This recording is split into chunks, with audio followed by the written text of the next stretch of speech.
কয়েক লক্ষ kilo tomato ছুঁড়ে লালে লাল স্প্যানিশ শহর।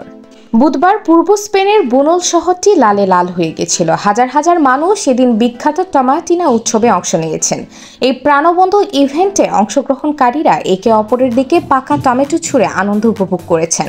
প্রায় 22,000-এরও বেশি মানুষ টমেটো ছুঁড়ে উৎসবটি উদযাপন করেন। 1945 সালে শুরু হয়েছিল টমাটিনা উৎসব। এদিন বুনোল শহরের টাউন হলের এক কর্মকর্তার দিকে টমেটো ছুঁড়ে প্রতিবাদ জানিয়েছিলেন বাসিন্দারা।